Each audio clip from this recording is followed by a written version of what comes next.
할렐루야. 창세기 19장에 보면 소돔성 사건이 나옵니다. 소돔성 사람들의 거기에 두 가지 부끄러운 일이 기록되어 있는데, 첫째는 소돔성 사람들이 롯의 집에 찾아온 천사들과 성적 관계를 요구하면서 몰려들어 롯의 집 문을 부수려고 한 일입니다. 또 한 가지는 아버지와 함께 소돔성을 무사히 빠져나온 롯의 두 딸이 아버지에게 술을 마시게 하고는 동침하여 각각 아버지의 자식을 낳습니다. 큰딸이 낳은 아들이 모압이고 둘째 딸이 낳은 아들이 암몬입니다. 벌써 4,000년 전에 소돔과 고모라 성에는 동성애와 또 근친 상간이 만연했음을 우리에게 보여주는 대목입니다. 소돔과 고모라 사건 이후 2000년이 지난 바울 사도가 로마서를 쓸 당시에 로마 전역엔 동성애가 이제 만연했다고 합니다. 그 예로 주석가 윌리엄 바클리에 의하면 로마 제국의 첫 15명의 황제 가운데 14명이 동성애자였다고 합니다. 황제가 동성애를 즐겼으니 그 밑에 신하들이나 이 백성들이 어떻겠습니까? 보나 마나입니다. 그건 2000년 전 일이니까 그렇다고 치더라도 지금은 어떻습니까? 제 판단으로는 과거 4000년 전 소돔과 고모라와 2000년 전 로마 시대 때보다 지금이 동성애가 더 심하면 심했지 덜하지 않다고 생각합니다. 문제는 지금 우리 시대의 말세지말이지 않습니까? 말세지말의 타락 자체가 문제가 아니라 이 타락을 합법화, 정당화하고 더 문제는 공개적으로 하려는 것이 문제입니다. 여러분, 큐어 축제라고 들어보셨습니까? 큐어 축제라는 명목으로 매년 남자들이 엉덩이가 뚫린 바지를 입고 거의 알몸으로 거리를 활보하고 있습니다. 이것을 그들은 뭐라고 말하는 줄 아세요? 이것이 자유요, 이것이 인권이라고 말합니다. 그러나 사실은 이건 성경은 죄라고 말하고 이것은 부끄러운 욕망이라고 부릅니다. 저는 동성애자들의 가장 큰 문제는 이런 일을 행하고도 부끄러움이 없다는 것입니다. 2015년 우리나라에서는 62년 만에 간통죄가 폐지되었습니다.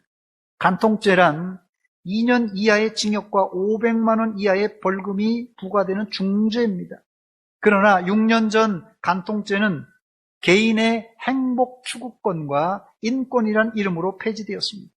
이 법이 폐지되는 날 대한민국 전역의 나이트클럽에서는 만세를 부르며 많은 사람들이 즐겼다는 신문 기사가 우리의 마음을 씁쓸하게 만듭니다. 이제 결혼한 남자가 다른 여자와, 결혼한 여자가 다른 남자와 관계를 맺어도 법적으로 제지할 방법이 전혀 없습니다. 현대인들은 이 법의 폐기를 자유를 찾았다고 환호하지만 이것은 명백한 죄고 부끄러운 일입니다.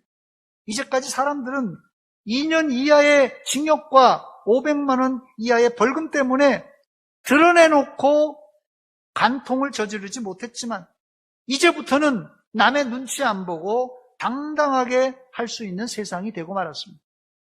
물론 이런 윤리 도덕적인 타락은 어느 시대를 막론하고 있었어요. 지금이나 1000년 전이나 2000년이나 3000년이나 인류가 타락한 이후 이런 윤리 도덕적인 타락은 늘상 있었던 것입니다. 그런데 지금은 윤리 도덕적인 타락을 타락이라고 보지 않고 합법화시키고 심지어는 동성결혼까지 합법화시키려고 하고 있습니다. 여러분, 이제까지 세상에 이런 일이 있었습니까? 부끄러움을 모르는 세상입니다.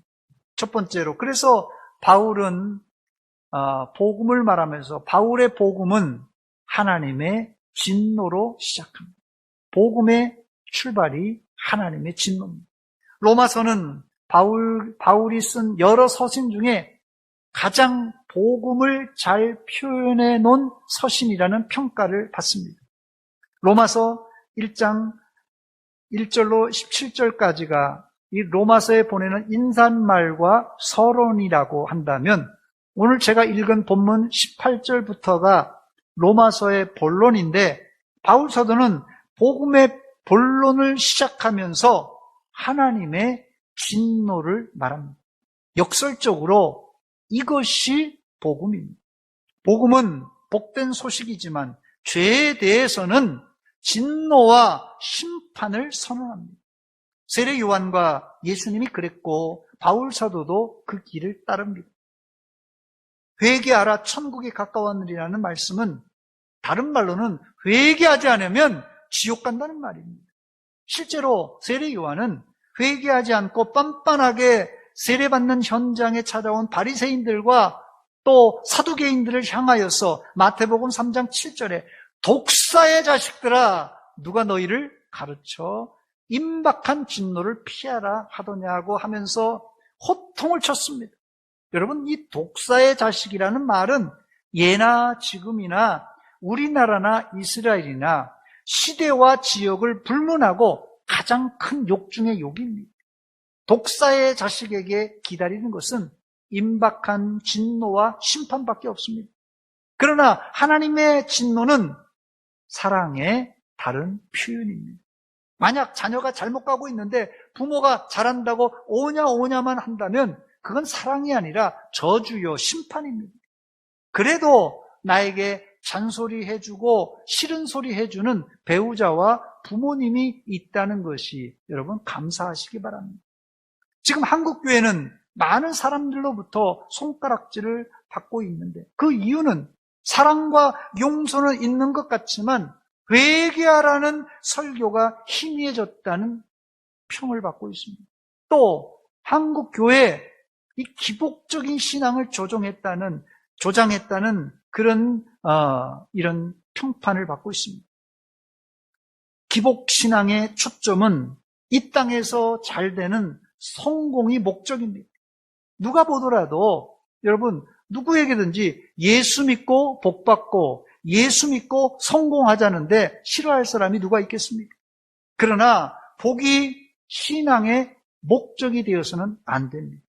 기독교의 복은 하나님이 예수님을 잘 믿을 때 주시는 일종의 보너스입니다. 보너스예요, 이건. 진짜 복은 우리가 믿을 때 주시는 천국을 소유한 것입니다. 또 기독교는 남의 허물과 잘못은 너그럽게 용서하는 종교지만 자신의 죄와 허물은 철저하게 회개하고 통회하고 자복하는 종교입니다. 그런데 한국교회 안에 이것이 뒤바뀌어 버렸다고 합니다. 교회 안에서 남이 한 일은 깐깐하게 정죄하지만 자신이 한 일에 대해서는 관대하다는 것이에요. 두 번째, 그렇다면 바울 사도가 복음을 하나님의 진노로 시작한 이유가 무엇입니까? 그 이유는 인간의 죄 때문에 그렇습니다. 인간의 죄 때문에 하나님의 진노로 복음이 시작됩니다. 그 죄는 하나님의 영광을 썩어질 사람과 동물의 모양으로 바꾼 우상 숭배입니다. 본문 23절입니다. 사람이 썩어지지 아니하는 하나님의 영광을 썩어질 사람과 새와 짐승과 기어다니는 동물 모양으로 우상을 만들었다고 말합니다.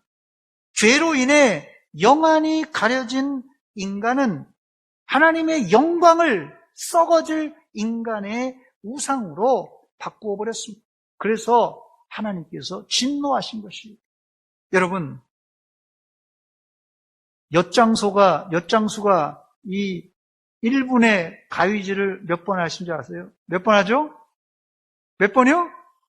짝짝짝짝짝짝짝짝짝짝짝 몇 번이요? 잘 계산이 안 되나 보죠. 엿장수 마음대로입니다. 예전에 먹을 것이 없을 때 동네 엿장수가 오면은 아이들이 엿을 먹고 싶어서 뭐 집을 뒤져서 빈병을 가지고 또 고철을 가지고 엿 바꿔 먹었습니다. 그런데 고철이 없는 집은 어떡하겠어요? 어린아이가 엿은 먹고 싶고 가만 보니까 이게 뭐 책 같은 게 있거든요.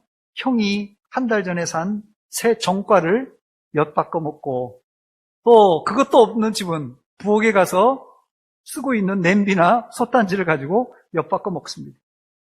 그러다가 우리 동네에서 비 오는 날 번진하게 맞은 애들이 있습니다. 네. 여러분들 그런 경험이 없는지 모르겠어요. 한 달 전에 산 형의 새 정과를 어린 아이가 까막눈인 어린 동생이 엿바꿔 먹고 부엌에서 엄마가 지금 쓰고 있는 냄비나 솥단지를 엿바꿔 먹은 이유는 이 아이가 이게 사리 판단을 할 수 없는 상황이에요. 엿의 눈이 멀어서 생각 없이 그냥 엿바꿔 먹은 것이에요. 인간이 이렇게 어리석습니다. 인간은 스스로 지혜롭다고 생각하지만 죄로 인해 우리의 마음이 어두워져서 하나님의 영광을 썩어질 사람과 동물의 형상으로 엿바꿔 먹어버렸어요. 결과적으로 본문 25절에 보니까 이는 그들이 하나님의 진리를 거짓 것으로 바꾸어 피조물을 조물주보다 더 경배하고 섬김이라 그랬습니다. 이런 인간 타락의 출발은 교만으로부터 시작합니다. 여러분, 아담과 하와가 배가 고파서 선악과를 따먹었겠습니까? 에덴 동산이 먹을 게 천진데 배가 고파서 선악과를 따먹었겠어요? 그들이 선악과를 따먹은 이유는 딱 한 가지예요. 자신도 하나님같이 될 수 있다는 뱀의 유혹을 못 이겨서 거기 넘어가서 따먹은 것입니다. 그러니까 아담과 하와의 마음속에는 하나님같이 되려고 하는 그런 하나님같이 되려고 하는 욕망이 있었는데 그게 뭔지 아세요? 그게 교만입니다.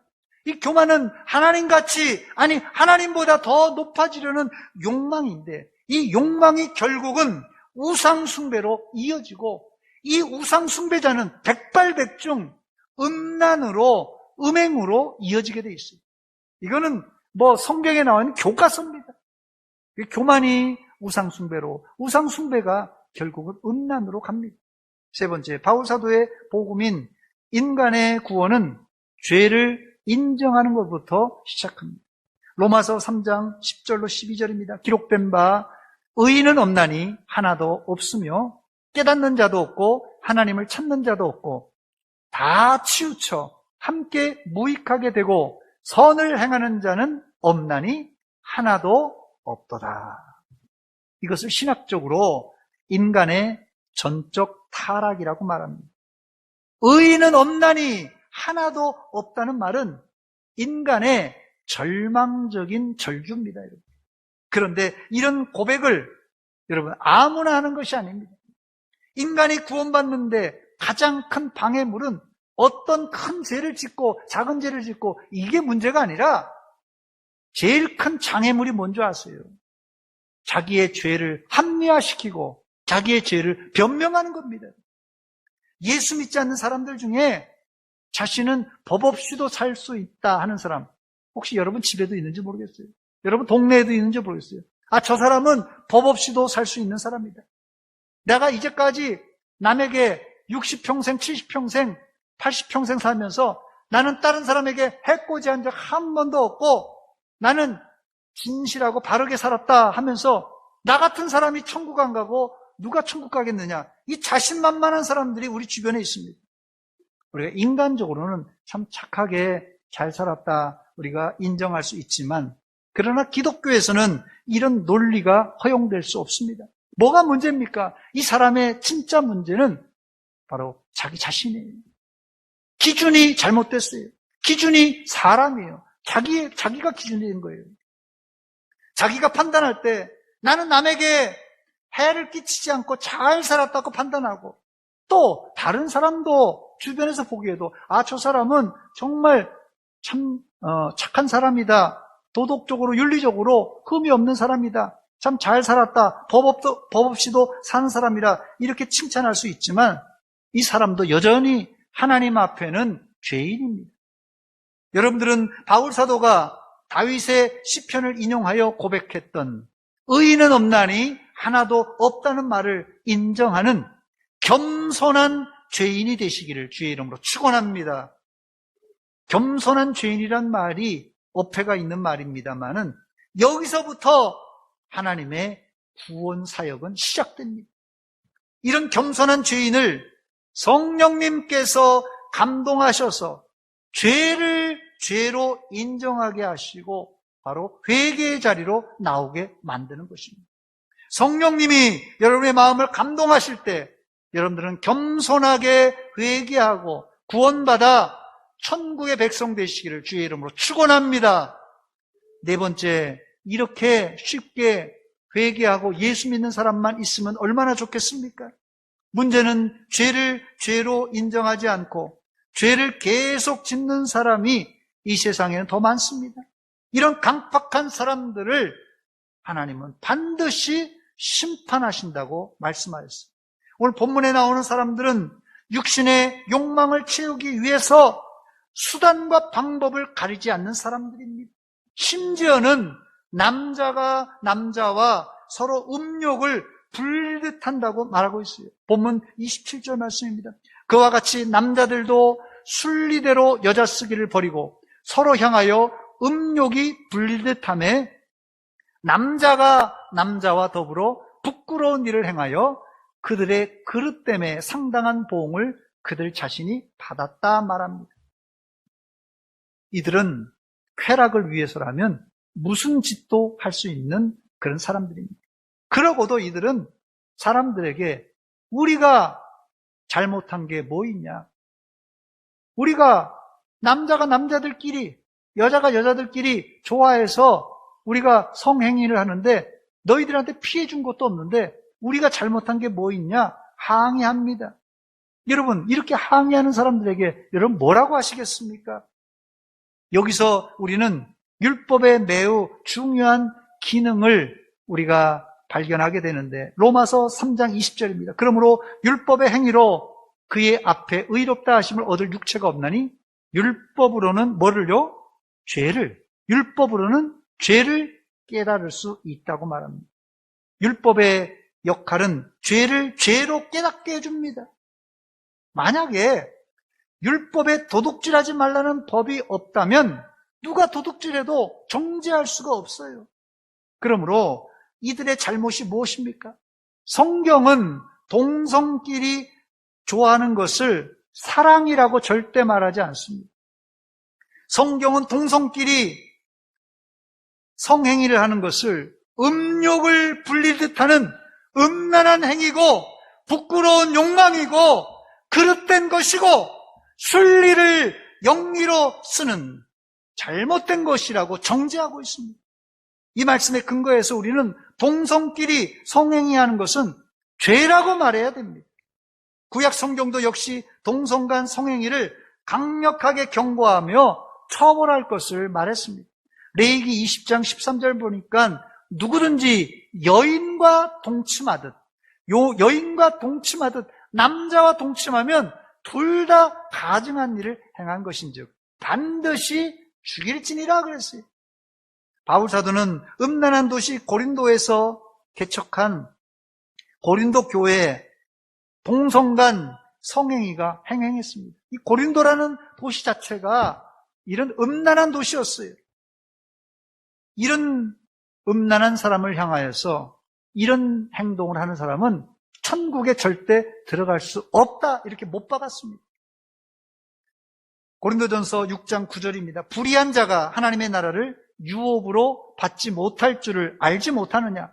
미혹을 받지 말라. 음행하는 자나 우상 숭배하는 자나 간음하는 자나 탐색하는 자나 남색하는 자나 여기서 나열되는 여러 가지 죄 거의 다 음란한 죄예요.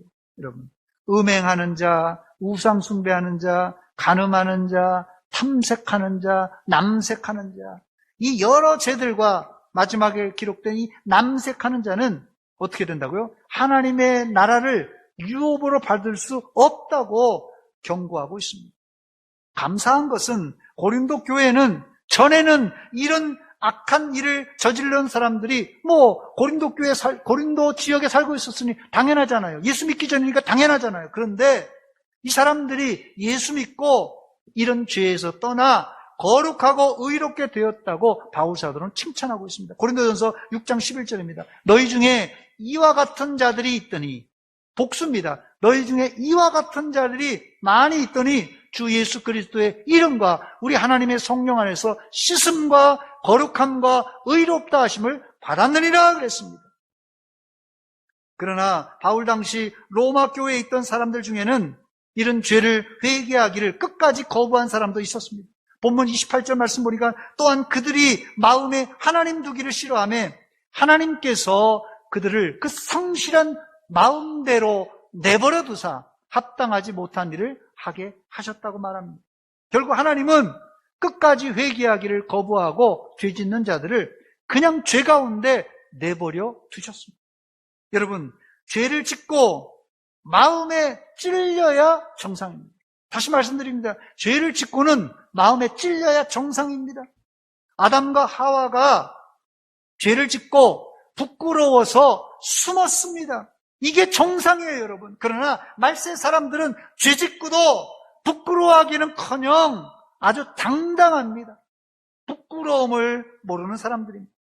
로마서 1장 말미에 바울 사도는 21가지의 죄를 열거하며 이러한 죄를 짓는 자를 심지어 사형에 해당한다고 말합니다. 본문 32절입니다. 그들이 이 같은 일을 행하는 자는 사형에 해당한다고 하나님께서 정죄하심을 알고도 자기들만 행할 뿐 아니라 또한 이 뒤에 구절이 중요한데요. 그런 일을 행하는 자들을 옳다 하느니라. 이들의 문제가 무엇입니까? 이들은 자신들이 죄를 지을 뿐 아니라 죄 짓는 자를 잘한다 옳다 지켜 세우면서 계속 죄 짓기를 부추기는 자들입니다. 이런 일을 하는 자들은 사실 마귀 사탄의 조종을 받지 않고는 이게 불가능해요. 정상적으로는 죄를 죄라고 하지. 이거 마귀 사탄이 그거 괜찮아 해봐 괜찮아 이거 부추기는 거예요. 지금 국회에서는 차별금지법, 평등법이란 이름으로 법을 제정하라고 하는데 사실 차별하지 말자는 법 얼마나 좋아요. 평등하게 살자는 법 얼마나 좋습니까? 그런데 이 안에는 동성 성행위 또 동성 결혼을 옹호하려는 독소 조항이 들어가 있습니다.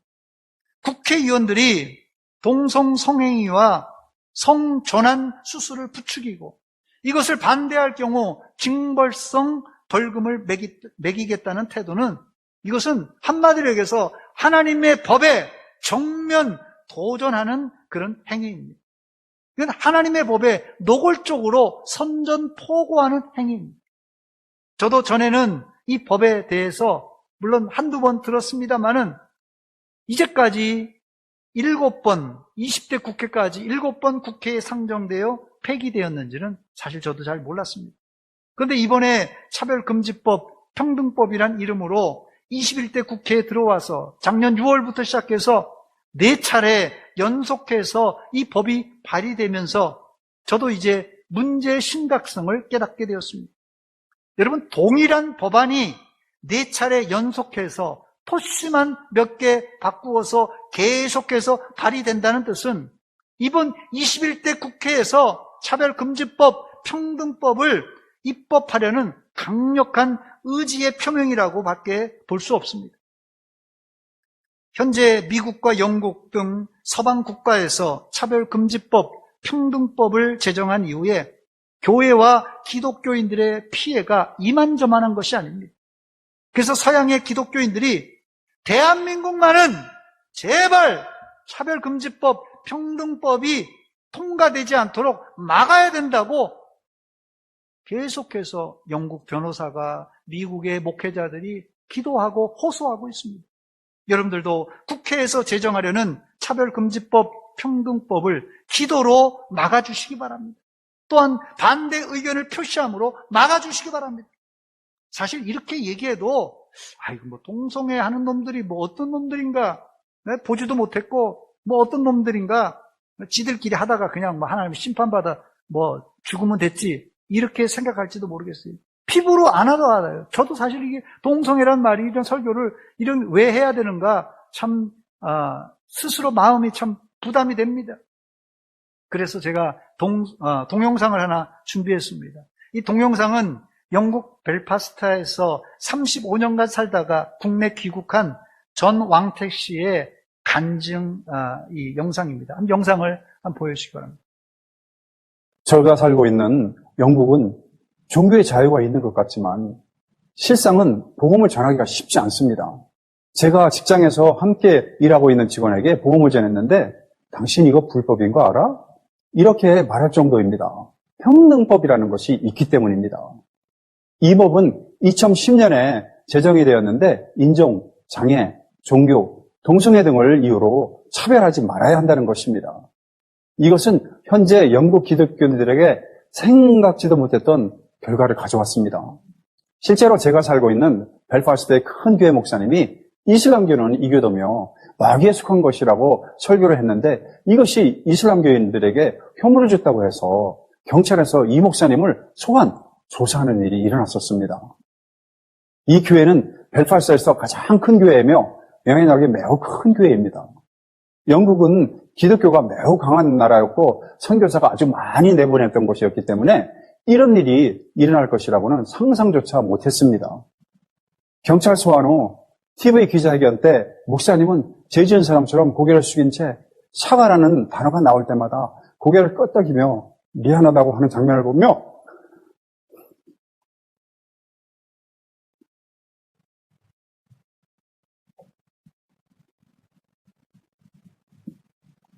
저는 마치 복음이 고개에 숙인 것 같아 마음이 무척 아팠습니다. 교회에서도 이런 일이 일어났습니다. 교육전도사 채용 인터뷰에서 동성애자라는 이유로 채용되지 않았다고 교회를 상대로 고소하여 약 6,500만 원 상당의 벌금을 부과한 일도 있습니다. 영국에서 평등법이 통과될 당시 많은 교회들이 적극적으로 개입하지 않았습니다.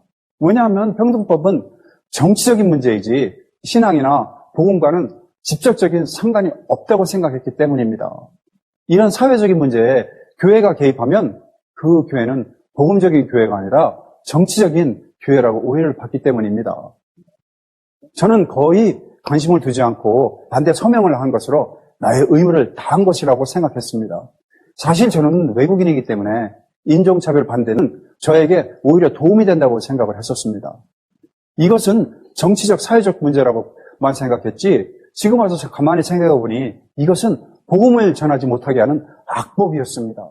예, 악법이라는 말이 참 제 마음에 가슴이 와닿는데 차별금지법이 통과되면 제가 이런 설교도 못할 거예요 아마. 이런 설교하고 동성애가 죄입니다 하면 김용환 목사 맨날 며칠 중부 경찰서로 출두하셔 아마 이럴지 모르겠습니다. 그러므로 여러분들은 이 법이 나와 직접적인 관계가 없다고 생각하지 마시고 이 악법이 제정되지 않도록 기도해 주시고 적극적으로 막아주시기 바랍니다. 저도 열심히 기도하고 막아보겠습니다. 오늘 말씀을 정리합니다. 바울 사도의 복음의 시작은 죄악으로 물든 로마 교회에 하나님의 진노란 말로 시작합니다. 복음은 불의와 죄악을 보고 못 본 척하는 것이 아니라 정상적인 그리스도인이라면 죄악을 보고 거룩한 분노가 일어나야 정상입니다. 하나님의 진노는 불의한 세상에 대한 하나님의 거룩한 반응이시고 다른 말로는 회개하고 돌아오라는 하나님의 사랑의 손길입니다. 사랑하는 여러분, 세상이 동성성행위를 인정하고 또 세상이 동성성행위를 못 본 척 할지라도 우리라도 그것이 하나님 앞에 죄라고 외치고 이것들을 조장하는 법은 악법이라고 외쳐야 될 것입니다. 우리의 외침 소리를 듣고 한 사람이라도 하나님께 돌아오면 다행이고 만약 그렇게 되지 않을지라도 우리가 할 도리를 사명을 한 것입니다. 제가 요한복음 13장 18절을 읽어드리고 말씀을 맺습니다. 그를 믿는 자는 심판을 받지 아니하는 것이요 믿지 아니하는 자는 하나님의 독생자의 이름을 믿지 아니하므로 벌써 심판을 받은 것입니다. 예수를 믿는 자는 심판을 받지 않고 구원받지만 끝까지 거부하는 자는 이미 심판받은 자들입니다. 하나님의 복음인 진노를 기억하시고 죄 지을 때마다, 여러분들도 죄 지을 때마다 회개하고 하나님께 돌아와 우리의 구원을, 우리 자신의 구원을 이룰 뿐 아니라 죄악에 관영한 이 세상을 향하여 복음을 외치는 믿음의 성도들이 되시기를 주의 이름으로 축원합니다. 기도하겠습니다. 하나님, 우리 아버지 은혜와 사랑 감사드립니다. 이 아침에 하나님의 진노의 말씀을 들었습니다. 이것이 이 세상에 주시는 복음의 말씀입니다. 이 진노의 말씀을 듣고 회개하고 하나님께 돌아와 구원받게 하여 주시옵소서. 그러나 끝까지 이렇게 죄악에 머물러 있는 자들 하나님 불쌍히 여겨주시고 하나님께 돌아오게 도와주시고 또 우리가 할 바인 복음을 증거하게 하여 주시옵소서. 예수님의 이름으로 기도하옵나이다. 아멘.